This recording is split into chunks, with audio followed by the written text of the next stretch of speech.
Hindi naman ako palalabas. Mas lalong hindi naman ako masyadong palaikot sa Maynila. Malamang nung bata ako nadala na ako ng magulang ko sa mga parks. Pero ang recollection ko lang sa mga pasyalan sa Maynila nakikita ko lamang sa libro o sa mga litrato. Sa aming biyahe, inabuti ko munang huminto sa Manila Post Office. Tapat nito ang Bonifacio Park. Noong 2021, kalagitnaan pa ito ng pandemya, nagkaroon ako ng pagkakataon na sumama sa grupo nila Father Flavie. Umiikot ang mga ito para magbigay ng pagkain sa mga taong nasa lansangan. Sa pagkakataon na iyon, naramdaman ko sa mga kasama ko ang hirap, malasakit at pagbahagi ng pag-asa sa mga taong may kusang loob sa kanilang kapwa. Pilit kong naghahanap ng pamilyar na muka. Pero sa laking gulat ko feeling ko nakita ko silang lahat noon. Baka bahid lang sa kanilang mga muka ang araw-araw na laban na ginagawa nila sa kalagitnaan ng syudad ng Maynila. Bigla ko rin naalala ang sarili kong paghihirap at laban nung ako'y nanirahan sa ibang bansa. Naranasan ko rin mawalan ng matutuluyan, babad sa lansangan, walang ligo, pagod sa gutom. Nagmuni-muni muna ako. Pinakinggan ko ang samut-saring tunog sa parking ito. Tunog ng sasakyan, huni ng kapaligiran. Pinagmasdan ko ang mga activities sa lugar na ito. Meron din payapa. May nagpapagupit. May pamilyang kumakain. Nakipagkwentuhan naman ako sa mga tao dito. Nakipagtawanan. Nangamusta. At nakapagbigay ito ng ngiti sa aking mukha. Muntikan ko nang hindi bayaran ng kaping in-order ko dahil sa sarap ng kwentuhan namin. Mauuna na po ako. Papunta naman po ako sa Rizal Park. Bagya ako nagpaalam. Rinig na sa kalayuan ang tunog ng musika kung saan kami patungo. Mas marami ang daloy ng tao papunta sa Rizal Park. Mas makulay ang Rizal Park kumpara sa Bonifacio Park. Halos magkalapit lang sila, pero kitang-kita ang pagkakaiba ng dalawa. Kung ang Bonifacio Park ay tinatawag na tahanan ng mga residente doon, ang Rizal Park naman ay dayuhan ng mga turista. Kapansin-pansin na dalawang magkaibang mundo sa iisang syudad. Tulad na lang ng ating tikapagkwento ngayong araw, naranasan niya ang magkaibang mundo na kanyang sinilangan at kinalakihan. Starstruck ako nung pinakilala sa akin si Bayang Barrios. Habang utak ko'y nagtatanong, game na ba? Di ako agad nakasalita at parang gusto ko na lang na ang kaibigan ko ang mag-interview sa kanya. Pero nang mapag-usapan na ang kanyang pinaglalaban sa buhay, mga mahal sa buhay, nakita ko na laki ang kanyang mga mata. Here was a woman who knew where she was in the world and she chose to give her all. And she did give her all. Tara, pakinggan natin ang kwento ni Bayang. Welcome to Unbroken, Stories of Hope. And today we are with one of the icons in the Philippine music industry, Bayang Barrios. Maayong adlaw, ngayong gabi. Ako si Bayang Barrios. Yes. Oh, hello. Bayang, I'll go straight. Yes, Chris. You know, I'm very interested sa story mo. So let's say, who is Nora Honor to you? Ay, Nora Honor is my idol, Diyos ko Lord. Kasi galing akong Agusan del Sur sa Bunawan, Agusan sa Mindanao. Nung time na bata pa lang ako, kinalakihan yung mga transistor radio. Wala pang kuryente. So, ano yan, battery yung maliliit na radyo. So, ang naririnig ko si Nora Honor. So, siya yung nakilala kong singer. Tapos, nung kasama ko na si Joey Ayala, sabi niya, kaboses mo si Nora Honor. So, naging backup ako ni Joey Ayala for 7 years. Tapos, nag-solo ako. Nora Honor is my idol. So, hanggang ngayon. Is she the influence kaya ka napasok sa music industry? Sa back ng aking kamulatan, siguro siya. Kasi nanggaling ako sa isang tribo ng mga manobo. Your Lumon background. Sa Agusan, mga manobo ng Agusan del Sur. At nung bata pa ako ay hindi maganda yung aking experience.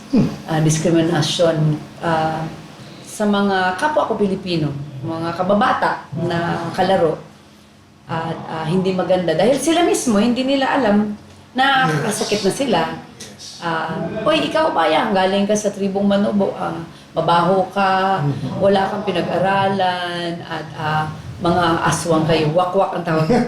Aswang, mga aswang kayo. Umiinom kayo ng dugo na sa hayop. Hindi nila alam kasi yun yung kultura at ito yung mga rituals na ginagawa.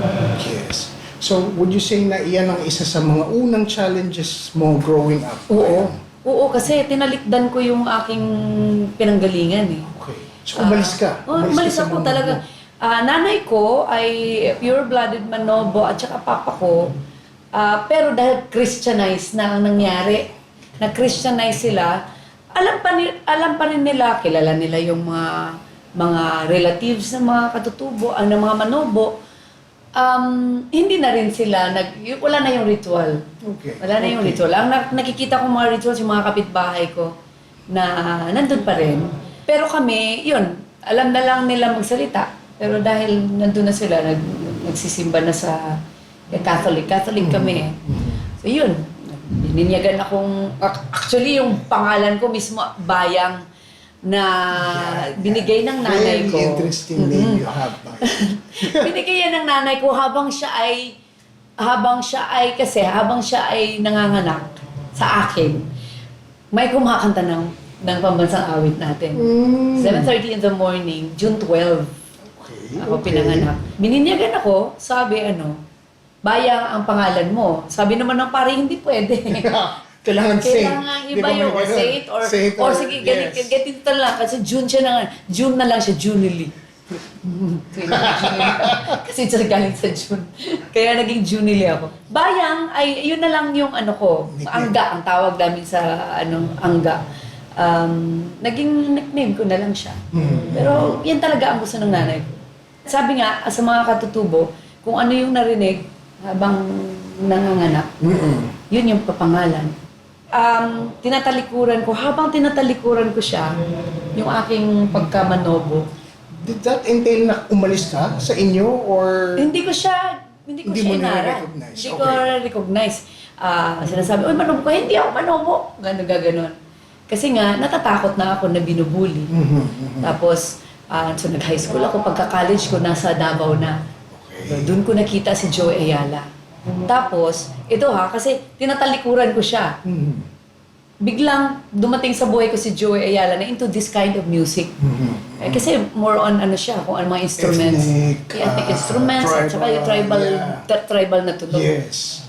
Nung pinasa, kasi nag-direction ng show sa school namin sa Holy Cross of Davao College. Isa ako sa mga nasa choir. Performer ka na pala. Performer talaga ako nung So, narinig niya, sino yan? Para si Nora Honor. So, doon nagsimula kung bakit ako nasali kay Joe. Musically. Kaunlaran at kabutihan daw ang kanilang sabihan. Subalit ang lumilitaw ay isang panggagahasan.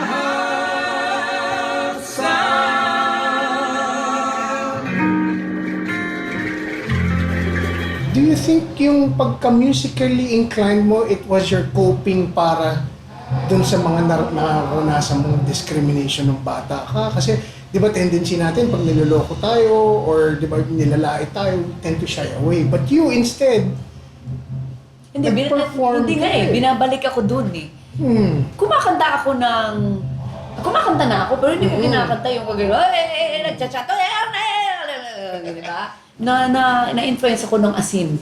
Tapos biglang nakilala ko si Joey na into this kind of music.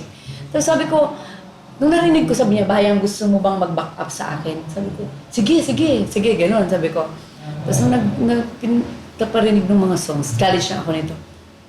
Sabi ko, Jo, ito yung ayaw kong ito yung ayaw ko kasi inaaway ako ng mga klase ko ng bata. Ganitong tunog. Ang iniisip ko nga later on, hanggang ngayon, sabi ko, merong nagigiya. Giya is guide. Merong mga spirits na nag-guide sa akin kahit papano, o Bayang, balikan mo to, kahit dito ka lang. kahit dito ka sa music, kahit hindi ka na pumunta balik sa community, maging inspiration ka lang ng mga kabataan na experience ng ganitong klase, nung na-experience mo nung bata ka pa.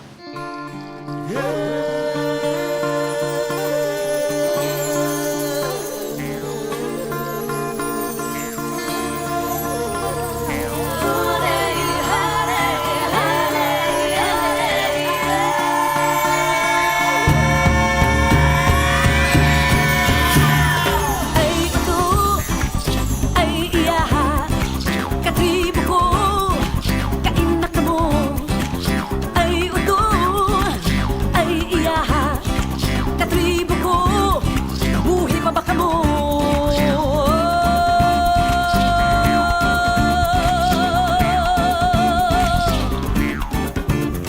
Maliit pa ako'y kinahihiya kung ako'y tawaging kalahi nyo. Ayokong aminin, kadugo ko kayo dahil kayo marurumit walang pinag-aralan. Ay uto, ay iyaha, katribo ko, kainak mo. Ay uto, ay iyaha, katribo ko, buhi pa baka mo.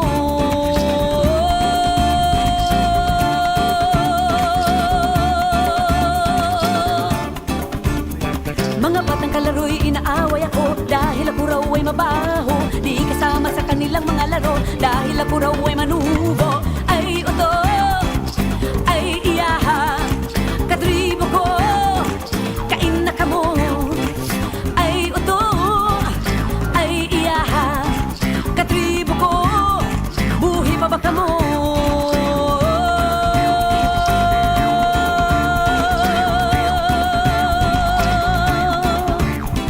Yun yung naririnig ko. Pag bumabalik ako sa Mindanao, Bayang, grabe yung ikaw yung ano namin. Yung mga katutubo. Inspiration, Oo. yes. Oo, kasi nandun ka na sa national, paano mo ginawa yan?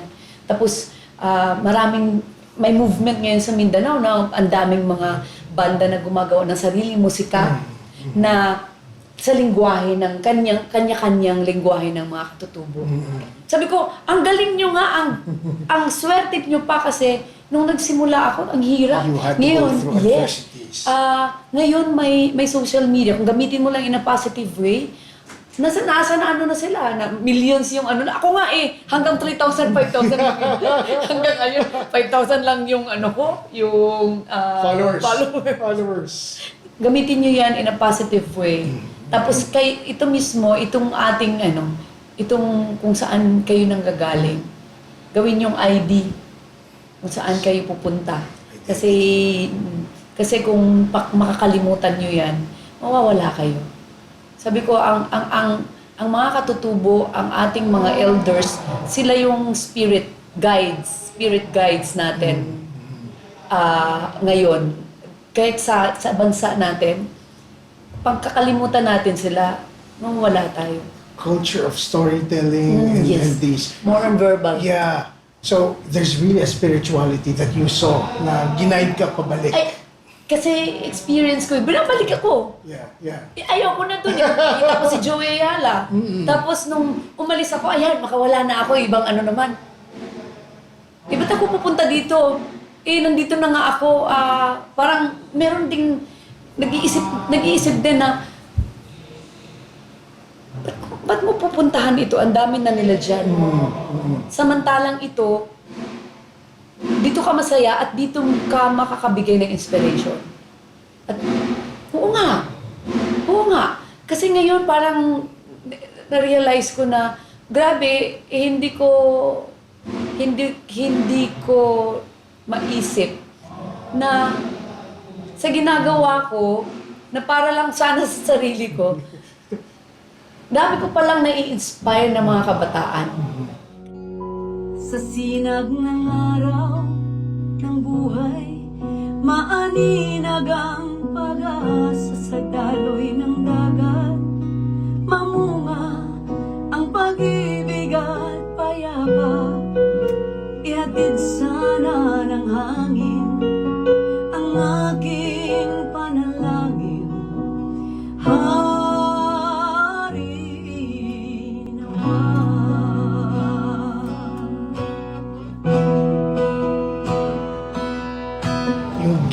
sinabi mo, di ba? Parang it led to you to your purpose, no? Bayan. That's really... I think tayong lahat as individual, meron tayong purpose. Hindi natin alam, malalaman na lang natin in the malalaman natin, ito pala yung... Minsan, ayaw pa natin eh. Oo, ayaw pa natin gawin. Pero Ito the pala. universe works, no? The universe works. And I see that strength in you. You know, you've been keeping stride dyan. And, Ang daming experiences na hindi maganda. Like, kailangan mo magbayad para parinig yung kanta mo. Kailangan hindi mo kantahin yung kanta mo. Imbitahin ako, sabihin, puro lang kanta na pop songs at saka kamusta ka nun? Ayun pala, kamusta ka nun? Grabe. Ginaganon yung puso ko. Naiiyak ako. Pero, pagdating sa entablado, bahala kayo. Ako naman nandito. Tapos din na ako makabalik. Fired ka na.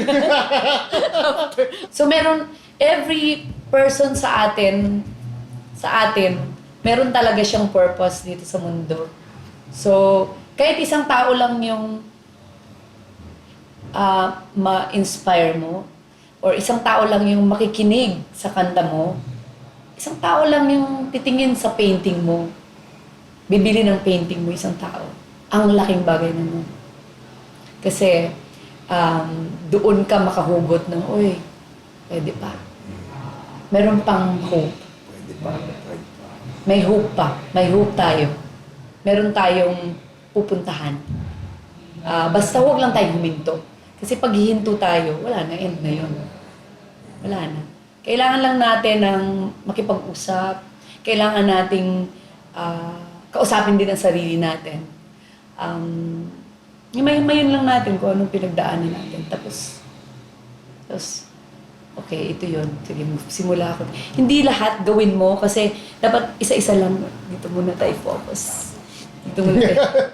Kasi as human beings, ang hilig natin multitask ng ating utak Parang to strive, always to strive. Parang yung maglilipat ka ng bahay, sa dami mong gamit, gusto mo nang itapon yung iba, bibigay yung iba. Pero pag dito na, ayaw mong itapon dahil, tapos, diba? So, focus ka lang sa isa muna. Dito muna.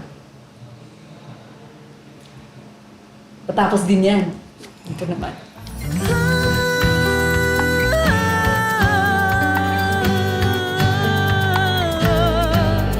Sa ating paglalakbay, tayo'y sumasabay, gumagawa ng paraan upang malampasan ang lahat ng pagkabigo at pagkatuliro na kayo ko sumasamo kung saan patutungo.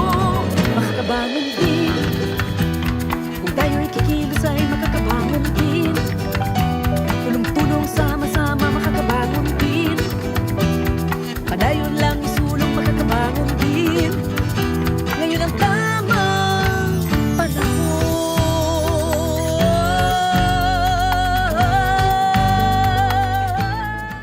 Pero hindi pa rin tayo hihinto. Hindi pa rin tayo hihinto. Tingnan mo, umabot na ako ng 54 years old. Nandito pa rin ako. Hindi siya wala pa akong bahay dito sa Manila. Pero unti-unti na akong nakabuo ng bahay ko sa Agusan para sa nanay ko. Kasi mahirap kami. Sobrang hirap. Hanggang ngayon ako yung nagpapadala ng para sa nanay ko kasi siya na lang naiwan. Yung nanay ko, 90 years old na. At days or months from now or years from now, mawawala na rin siya.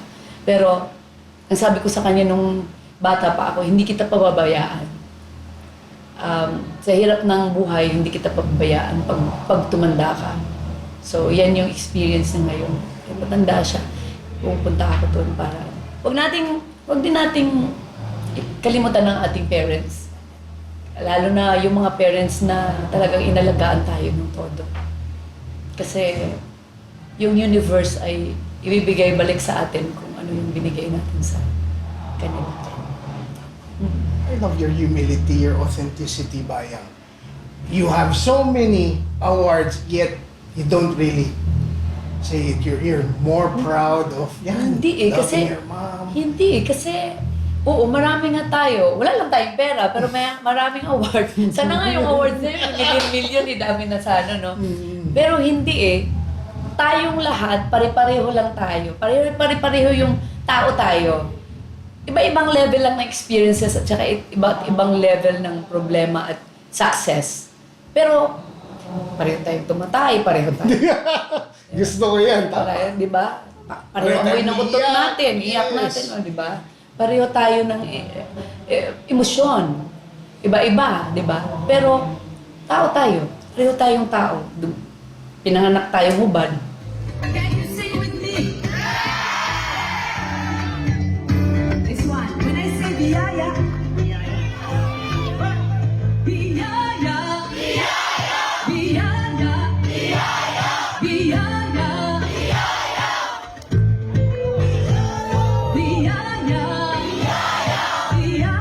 biyaya, biyaya, biyaya.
Dapian mo ang tuyong damdamin, ugasi ang kalimutan akong gipuyan.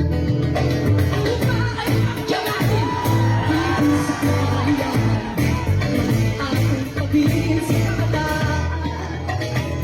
Biyaya, biyaya, biyaya, biyaya, biyaya, biyaya, biyaya, biyaya, biyaya.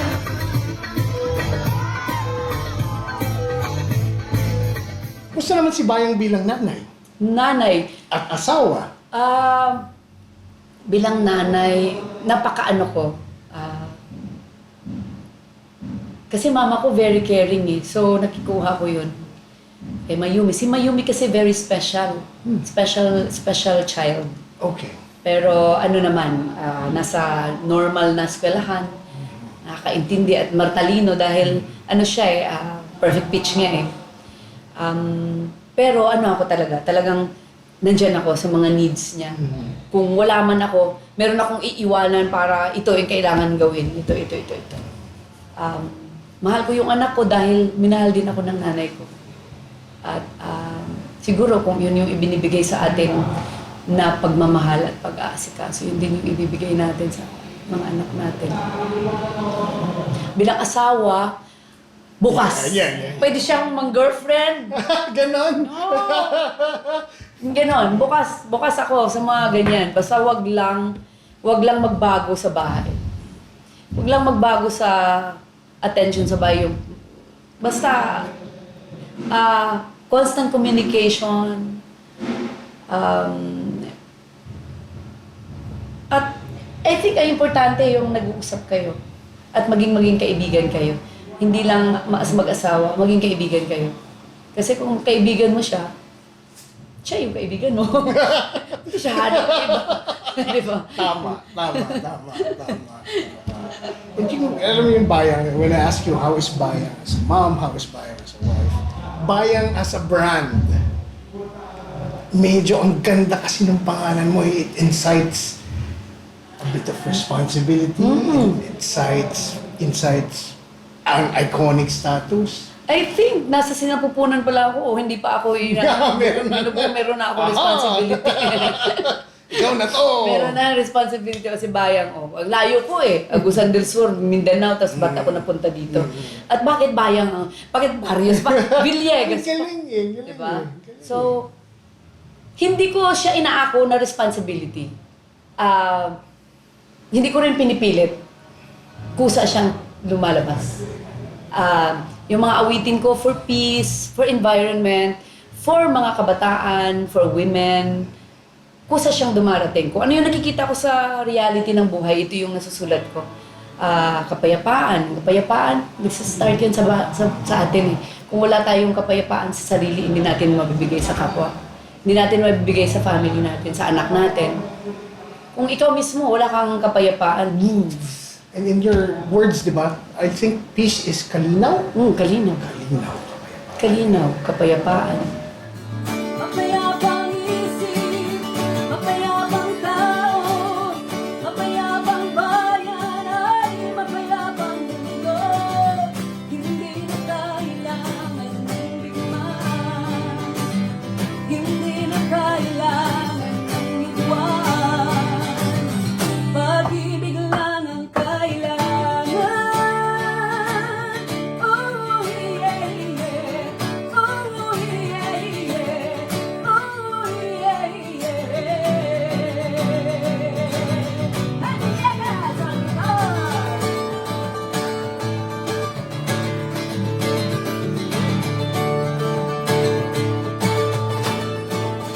Alam ko marami kang busy ka ngayon, marami kang shows. Meron kaya tang something coming up on May 6? Oo, si And May medyo- 6, 35 years na ako. First time ko na solo concert ito. At maraming pinanggalingan yan. Pero kusa na rin itong dumarating kasi biglang merong director na nagsabi, ako mag-direct niyan. Ito na yung concept mo. Tapos biglang, yung concept, kailangan natin Hindi mo na pinilit, no? kailangan nating lagyan ng ano yan para merong kahit papano, maging inspiration din siya. Hindi lang siya ganyan ka, diva ka, or ano. Yes. Dapat merong underlying ano yan. Ano man yung pwede mo mabigay. So yun yung nangyayari. May 6 po sa CCP Black Box Theater. Bayang katutubong, tingnan mo, hindi ko katutubong diva, Bayang Barrio, 35 years. Bayang Barrios, yes. Maraming salamat. Maraming salamat, Bayan. Maraming salamat sa oras mo ngayon and for being an inspiration and contributing, to the beautiful flow of life. Maraming salamat.